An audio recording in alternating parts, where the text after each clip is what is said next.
নমস্কার, সবাই কেমন আছেন? আশা করি সবাই ভালোই আছেন।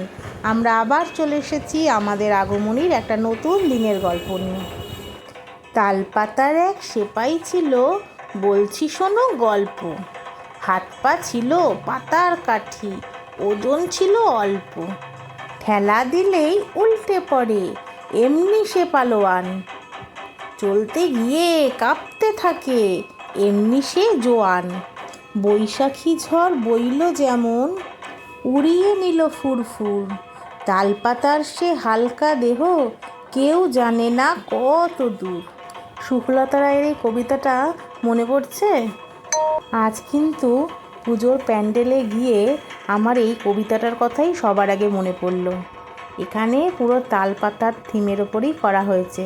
সামনে রাখা ছিল তালপাতার সেপাই, আর প্রতিমাটা দেখলেন তো, অসাধারণ দেখতে হয়েছে। আর এই কাজগুলো দেখুন কি অপূর্ব না? আর প্রতিমাটার দিক থেকে না যেন চোখ ফেরানো যাচ্ছে না। এই প্যান্ডেলটাতে আসলে না আপনার ছোটোবেলার কথা অবশ্যই মনে পড়ে যাবে। এই যে তালপাতার পাখা, এইগুলো কিন্তু ছোটোবেলায় যখন লোডশেডিং হয়ে যেত তখন কিন্তু এইগুলো দিয়ে হাওয়া খাওয়া যেত। আর ওই চরকির মতো দেখতে পাচ্ছেন, ওইগুলো নিয়ে দৌড়ালেই ওইগুলো ঘুর করে ঘুরতে থাকতো। তালপাতার এই কী সুন্দর দেখুন, তার মধ্যে বুঝতে পারছি না আপনার দেখাতে পাচ্ছি কি না, কী সুন্দর এঁকেছে। ছোটো ছোটো তালপাতার সেপাই বানিয়েছে, ছোটো ছোটো তালপাতার পাখা বানিয়েছে, এই টুপিগুলো বানিয়েছে তালপাতা দিয়ে। দারুণ করেছে কিন্তু পুরো তালপাতার ওপরে। এটা দেখতে পাচ্ছেন কি অপূর্ব সুন্দর একটা সিনারি বানিয়েছে তালপাতা দিয়ে। দেখছেন ছোট্ট আগমনীও কেমন তার বাবার কোলে চড়ে সব কিছু অবাক চোখে দেখছে। দেখুন এই তালপাতার সেপাইগুলো কি সুন্দর লাগছে না, হাওয়া দিচ্ছে আর হালকা হালকা করে দুলছে। দারুণ দেখতে হয়েছে। জানেন তো আমার ঠাকুর দেখতে না খুব ভালো লাগে, সেই ছোট্টবেলা থেকে।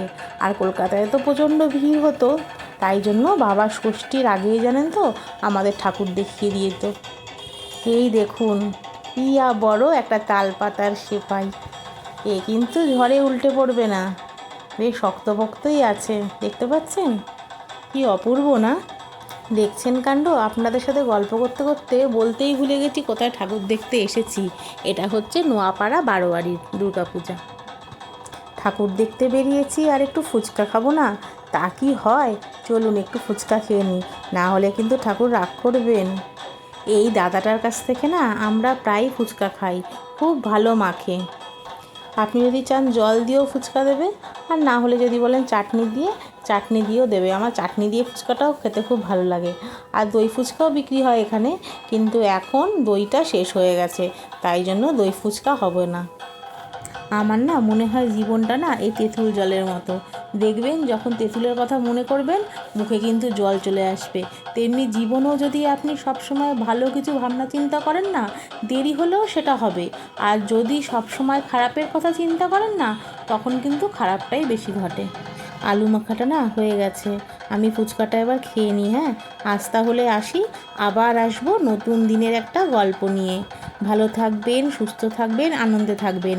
পুজো সবাই খুব ভালো করে কাটাবেন। আজকের গল্পটা যদি আপনাদের ভালো লাগে তাহলে একটা লাইক, শেয়ার আর কমেন্ট করবেন।